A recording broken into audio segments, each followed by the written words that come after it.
Hi, my name's Mike. If you're watching this channel for an update on my BMW, there is an update I've got to give you, and that is gone already. I've had the bike 3 or 4 months and I found a few problems with it, and there's reasons why I got rid of it. And reason number one is basically the bike below sort of 4,000 res is just gutless. I mean, really gutless. I mean, I've got 3 other bikes. I've got a 2003 Yamaha R1, I've got a 96 Honda Fireblade and a 97 VFR 750, and all of them have more torque than a 1000cc BMW S1000RR. I did have a full system for it, and I was going to change the gearing, lower the gearing, I was going to have it remapped, etc. I decided to cut my losses and get something else to replace it. One of the other things was I had problems with the swinging arm, of all things. It was cracking when the bike got hot. The swinging arm was cracking and creaking, and I'll upload a video.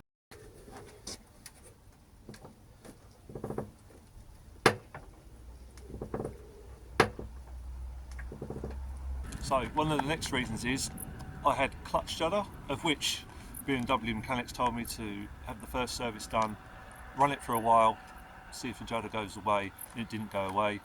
Apparently it's a characteristic of a slipper clutch, which is bollocks, you all know that. But it did actually go away slightly when the engine was warm, but it pissed me off pulling away from junctions when it's cold. I also had problems with the rear wheel. I was having vibrations at speed over 100 miles an hour, and I took the tyre off and checked the wheel on its own. The wheel had 110 grams of weight needed to balance it up with no tyres on. So 110 grams out with no tyre, I think that's a little bit too much. Now I took it back, they fixed under warranty, somehow fixed it, but kind of put me off. But and the last reason, probably the most important reason, is fun. There wasn't much fun on the BMW, believe it or not. Yes, 1000cc, it's got shitloads of horsepower, but the horsepower is all middle of the rev range upwards, so up to 15,000, you know, it's bonkers.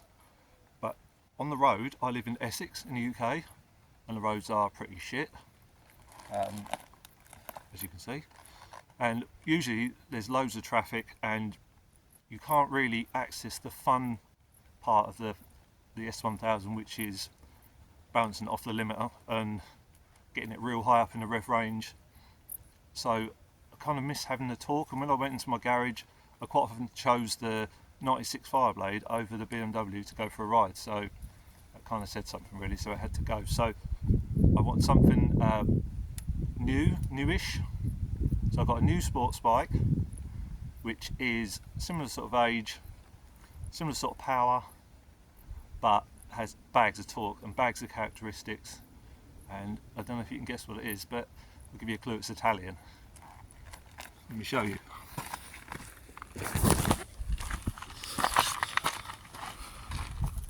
That's right, Aprilia RSV4 factory. Now, I've done 100 miles, I think I've done 100 miles on it. It is a 22 plate, so it's done 700 miles total now. So it's kind of still running in, so I'm not going to go bonkers on it yet, but oh my god, this thing is insane.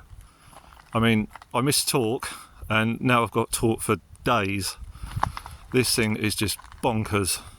I mean, you know, when you see these reviews on YouTube and people say, yeah, there's, you know, this bike's better than this bike and this bike's more fun than this bike, you just need to ride them. I've never ridden this model. I rode the previous model and found the electronics were a bit naff really. I didn't particularly like the matte paint job on the Aprilias, but then this is gloss and gold and is sexy as fuck basically, and the noise it makes is obviously glorious, but the torque is just fun for days. I mean, on the way here I've just been poodling around really on the way here, but you can have fun from 30 miles an hour. You just crack the throttle and it'll stand up on the back wheel. It's just mega, absolutely mega. I'm absolutely in love with it, and I can't see I'm ever going to sell it, but who knows, I quite often change my mind. So I was going to do some mods to it, but I mean, to be honest, there's not that much that needs to be done to it really. I just noticed today that I've started to go a little bit hard around a few corners, and I'm travelling quite far down as usual, because I'm a fat bastard. 16 stone I think I weigh now. It's got a sexy exhaust on it, that's all good. Got a carbon fibre hanger coming, that's sweet. It's got a tail tie there, needs a smaller number plate because that looks shite. What else can I do to it? I need crash protection because I'd like to do a track day on it, but you don't want to lay it down, do you? Because you ain't going to get parts for the Aprilia. That's one of the things that put me off of getting the Aprilia in the first place, was the dealerships and getting parts. But I had problems with the BMW, so it just goes to show you that apparently German engineering's the best. Well, bollocks, I'd rather have fun on an Italian bike, to be honest. Brakes are already mega, they don't need touching. I might have to change the springs in the front. I guess it's electronic suspension, which I'm not usually a fan of, but it's got a manual mode on it, so we'll see how that goes with that one. I just fitted the GB Racing, which I had on my BMW, and I made a little bungy bit there to fit it at work. It's Italian, so of course it's got some little quirky things. It's got the shittest mirrors known to man. Well, actually not the mirrors, I'd say not the mirrors, the mounting points of the mirrors. Look at this. I mean, yeah, it's the whole front end wobbles around, and I thought, oh, something must be loose, and I checked the bolts that hold all the front on, and they're all tight, everything's tight, but it just flaps around and they're not much good. I think I'll take these ones off and put me reversing camera on it so I can see the rozzers behind. What else can I do to it? I'm not sure what is that right? I don't know. I thought they should have a different shaped bit there. Let me know if you know. Doesn't appear to have a fuel gauge. Oh, missed that like you don't believe. The BMW, don't get me wrong, is not a bad bike. It's got some really pucker things about it. The dash was mega. The way you scroll through the dash is good. The way you scroll through the dash on this is... I need to read the manual, put it that way. I don't understand it. But it hasn't got a fuel gauge, and I missed that badly. So other things I'm going to do to it, I guess I want a headlight protection and some kind of protection for the front, for the paint especially. And this hasn't got anything on the wings, and I might get the Aprilia logo in gold across the front. I think that would look quite good. They do that, the Aprilia writing goes across there on the other models, so I might get that in gold. Maybe something on the side of the wing, I don't know, but it's got gold in there. Let's look at that. Sexy. What else? There is something around this side. I'll come around this side. I hate the way the exhaust pipes run close to the shot canister on these. I mean, it's got, obviously these have gas in them which adjust the temperature, but I feel like that is a little bit too close, so I might wrap these rear headers and just try that. What else can I do? These are all adjustable. That's adjustable. I think I might have to change the gearing. First gear is ever so tall. It's got the torque to pull it, but 30 miles an hour it's a bit chuggy, so I feel like it needs lower gearing, because to be honest I don't barely go over fourth gear on it. It's so high geared, it could do with lowering the gearing a bit, I think. Quick shifter from first to second is not as good as a BMW. I know it's a bit slow. I don't know if anyone else has got that issue. Ooh, bluing up, sexy. Look at that, nice, everything's lovely. Happy days. I suppose I better start it up and show you. As long as it ain't in gear. Be a racer, yeah, whatever. Oh, ball bag, it's in gear. Let me take it out of gear. That's better.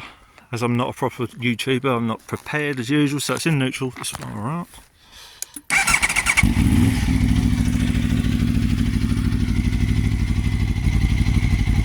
Sounds like a bloody Chinook helicopter. It's awesome. Ready?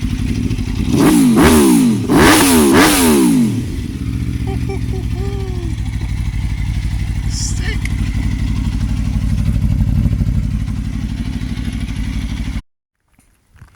So I'll stop the engine so you can hear me again, but I think you can hear it sounds pretty cool. Hopefully it'll come through on the camera. One thing that I did notice about this, pheasants, sweet. One thing I noticed about this was how smooth the engine is.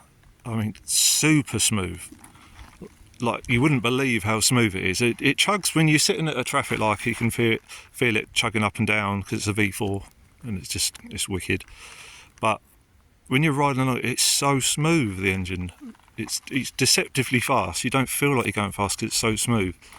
Whereas the BMW is quite vibey and just mechanically noisy. It's just got a really quiet engine, whereas the Beamer's engine is just like a bag of nails.